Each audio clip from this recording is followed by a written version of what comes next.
Hello, bachcho, let's read out the question. So question says the equivalent capacitance for the network shown in the figure is.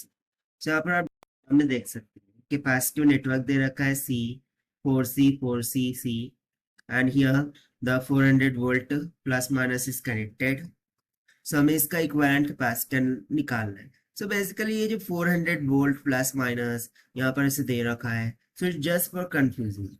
क्योंकि इसका कोई संबंध नहीं है equivalent capacitance से निकालने.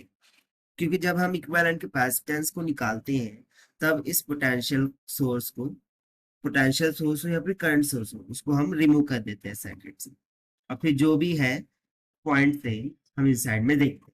तो चलिए फिर स्टार्ट करते हैं सोल्यूशन से. But before of its let's talk about the key concept which we are going to use here for this question.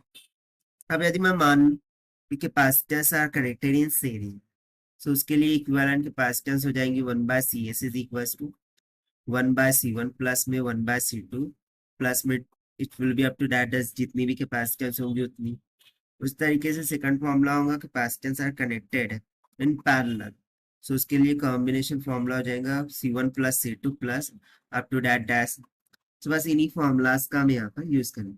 सबसे पहले तो हम क्या करते हैं ये जो 4C है और ये वाला 4C ये दोनों एक दूसरे के साथ सीरीज में कनेक्टेड है. सो इनका जो इक्विवेलेंट कैपेसिटेंस है वो मैं C डैश मान लेता हूँ. अब सीरीज में कनेक्टेड है यानी कि इसका जो इक्विवेलेंट कैपेसिटेंस है वो हम मान लेते हैं कुछ C डैश के इक्वल. सो चूंकि सीरीज में कनेक्टेड है सो सीरीज का फॉर्मूला यूज करेंगे. So 1/C dash is equal to क्या हो जाएगा 1/4C प्लस में 1/4C. सो इसको सॉल्व कीजिए. सो देखिए दोनों की कैपेसिटेंस सेम है. सो जो उनकी इक्विवेलेंट कैपेसिटेंस होंगी that will comes out equals to half of it. So इसका हाफ यानी कि कितना हो जाएगा ट्वाइस ऑफ.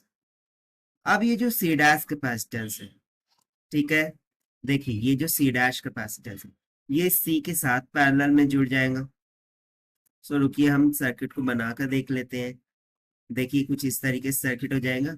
ये C डैश हो गया और ये फाइनल C है और इन दो टर्मिनल के बिटवीन में हमें कैपेसिटेंस निकालनी है.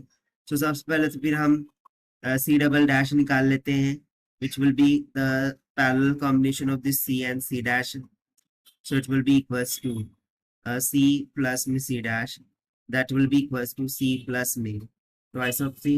It will comes out equals to thrice of C. And now finally this thrice of C will be get connected in series with this C. So the final equivalent capacitance होंगी which we will say that C equivalent this will be equals to. So यदि दो capacitance series में connected ठीक है सो उसके लिए हम direct formula भी यूज कर सकते हैं C1C2 divided by C1 plus C2. सो उसके अकॉर्डिंग क्या होगा देखिए ये डाउनवर्ड वाला C ठीक है ये वाला C और ये C double dash divided by C plus में C double dash. So this will be equals to C multiplied by thrice of C divided by C plus में thrice of C. So C से C cancel out हो गया. ऊपर कितना बचा 3 thrice of C और dividend में 1 plus 3 will become 4. So देखिए ये हो जाएगा फिर हमारा final required answer for this question जो कि हमसे पूछा गया था. So as per the option thrice of C by 4. Okay 3C by 4 ये हमें ऑप्शन ए में दिख रहा है. That is the option is correct. So this is the required solution. I hope you understand it well. Best of luck. Thank you.